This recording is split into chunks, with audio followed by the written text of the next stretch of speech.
Good morning. Hi, I'm Anjali Sanghvi, and my title is of my speech Empathetic Leadership.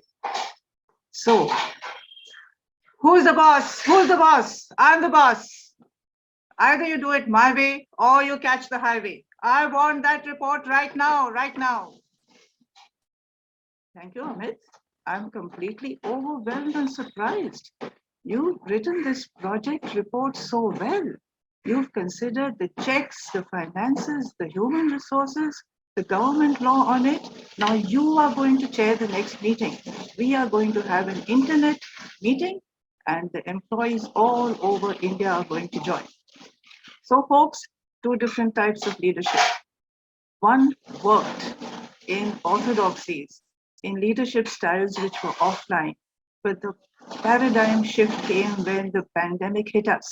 So even world leaders didn't realize the intensity. And what happened was proficiency, efficiency, impact of organizations, not just the corporate structure, it started moving downwards. And leaders realized that they had to change their skills. The problem was not the dynamic, chaotic, ever evolving business environment after the pandemic. The problem was that there was a mismatch of corporate strategies, business strategies, and leadership skills. So, what did they do? They decided how are we going to keep our employees with us when we are working online. And what happened was, what evolved was a leadership which respected their subordinates, their learners, their listeners, their participants. They found them that they are human beings. They had potential, so they mapped that potential and they grew it. Creativity, communication skills. Sometimes they handed the responsibility to their teams that you do it and I will support you in every way. If you need finance, if you need publicity, if you need a global visibility, I will do it for you. And that is what happened. So in the pandemic, half of the employees were either dead or they lost someone. There was a fear psychosis because they were in half payment. They lost their salaries. There was a cut. There was an economic downturn. They couldn't pay EMIs. They couldn't pay school fees. So they were leaving jobs. They had to be motivated and kept. So humanitarian leadership has emerged. So let me share the screen to give you some examples, and we will not just talk about concepts. So please, can we start? We will talk of some of them in depth, and some of them you already know. Please, Anna. Now, who's this person? Satya Narayan Nadella. He is the CEO of Microsoft. Grew up in Hyderabad. He was playing a cricket match as a schoolboy. And when he was playing in Hyderabad, he was a good bowler, but he lost wickets, he lost runs. So, what did the captain do? The captain was a schoolboy. He came to him, he said, Satya, I will bowl. For 2 overs, the captain bowled. The captain, he took wickets and he didn't give any runs. And then he told Satya that now you bowl. Satya was so overwhelmed by the worthiness that was recognized in him that sure enough, he got wickets and he didn't give away any runs. That transformed him as a leadership. He became a world champion. Yes, please, could we go ahead, Zaina? Steve Jobs encouraged his team members to stay hungry, stay foolish, curiosity, go ahead, find out what's happening in the world, try it, make something new, innovation. As we all knew, MP3, iPad, iPhone, Apple computers, of course, most of them have come from humble backgrounds. Yes, please, let's continue. Princess Diana, when she did charity work, she did not get paid for it, but that was not her mission. In 1884, she started an HIV wing to the Middlesex Hospital in London.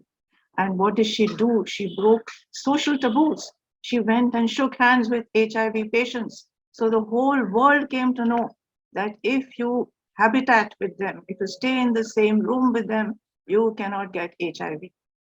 So it was a statement, a breaking of a social taboo, which a public personality can do. So not only did she live life on her own terms, but she did life, lot for humanity.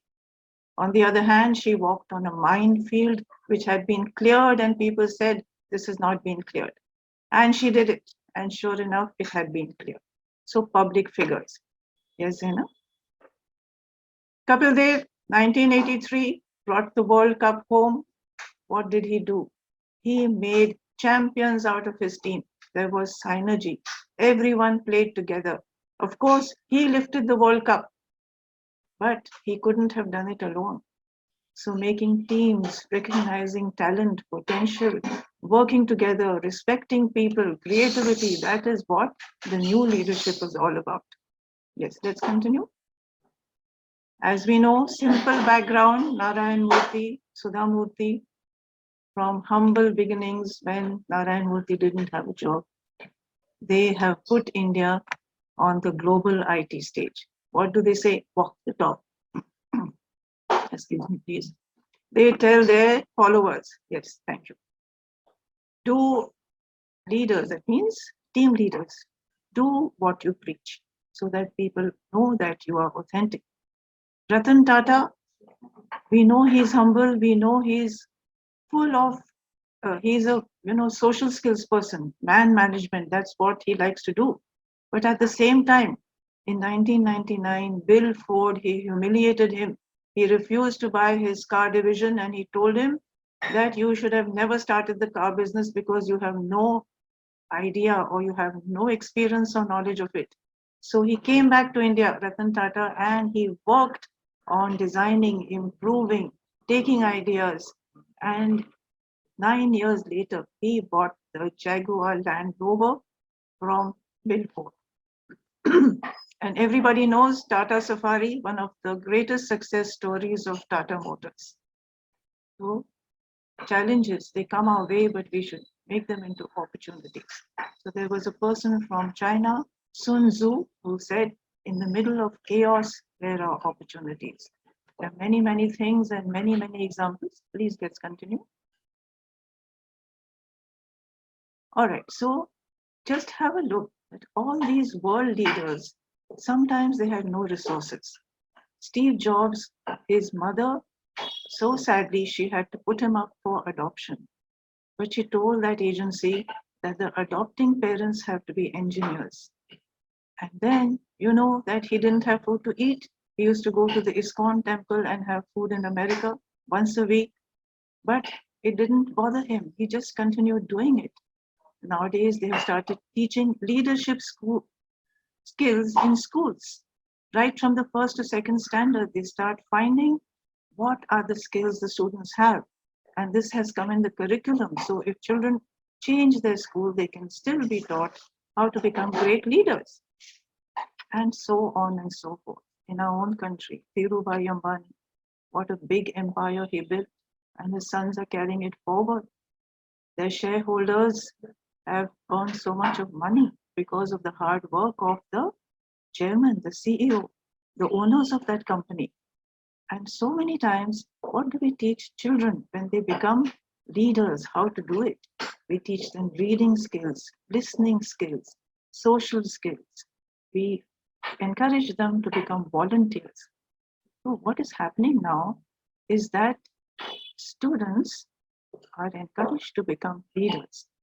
Now, in conclusion, when Arjun refused to fight on the battle of Kurukshetra, Krishna told him that I am the Lord of three worlds, heaven, earth, and hell. I don't need to fight.